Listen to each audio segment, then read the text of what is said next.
नमस्ते दोस्तों, आज हम एक बहुत ही दर्दनाक कहानी पढ़ेंगे जिसका नाम है द एड्रेस। मार्गा मिनको ने लिखी है। ये कहानी एक छोटी बच्ची के बारे में है जिसने दूसरे विश्व युद्ध में सब कुछ खो दिया।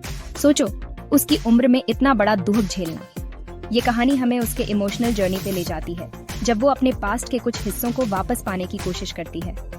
कहानी यूरोप में सेट है, युद्ध खत्म होने के बाद। हमारी नरेटर एक जवान यहूदी लड़की है जो हॉलोकॉस्ट में बच गई।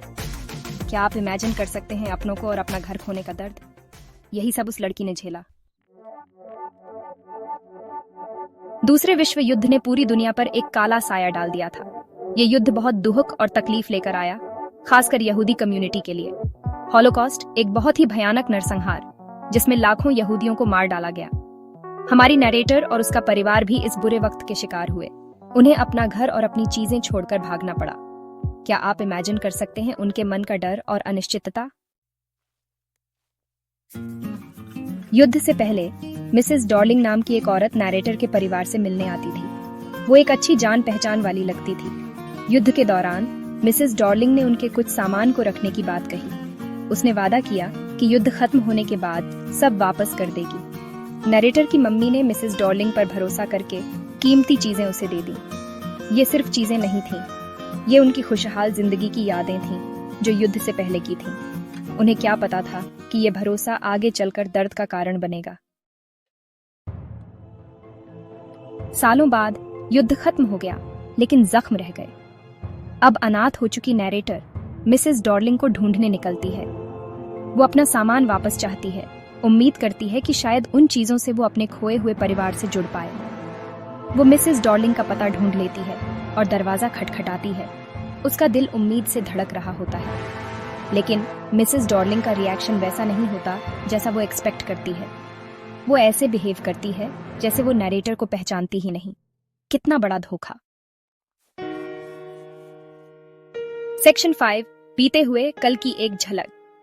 मैं बहुत शॉक्ड और हार्ट ब्रोकन हूँ, लेकिन मैं हार नहीं मानती। मैं मिसेस डॉर्लिंग के पास दोबारा जाने का फैसला करती हूँ। उम्मीद करती हूँ कि शायद उसकी याददाश्त वापस आ जाए। इस बार मिसेस डॉर्लिंग की बेटी दरवाजा खोलती है। अनजाने में वो मुझे अंदर बुला लेती है और वहां मेरी मम्मी का हरा कार्डिगन एक कुर्सी पर पड़ा हुआ है। उसे देखते ही मेरे अंदर इमोशंस का सैलाब उमड़ पड़ता है।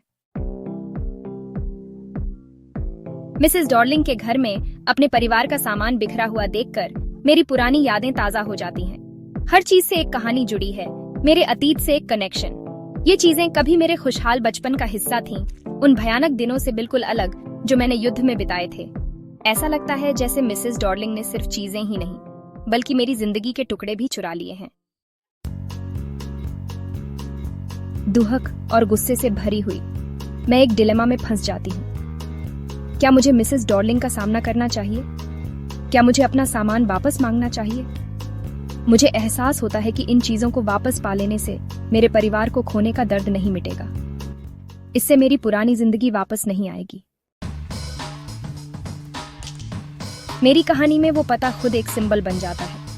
ये मेरे अतीत की तलाश को दर्शाता है, जो खो गया उसे वापस पाने की मेरी इच्छा को। लेकिन ये भी दर्शाता है कि चीजों से चिपके रहना बेकार है।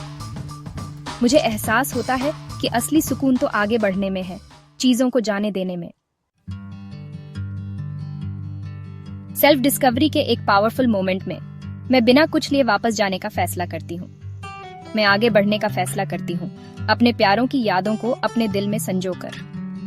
द एड्रेस यादों की ताकत और खुद के अंदर सुकून ढूंढने के महत्व की कहानी है।